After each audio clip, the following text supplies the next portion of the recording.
鲍鱼是连江海域里的一大特产，因地制宜，烤鲍鱼是四哥店里的一个招牌。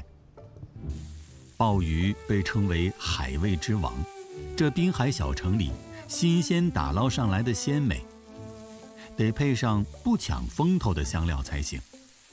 店里的烧烤料都是自己加工，纯天然无添加。辣椒粉则由来自贵州和云南的2种不同辣椒捣碎混合而成，使得辣的层次更加丰富。再加入炒熟后碾碎的花生芝麻，增加一份天然的坚果香气。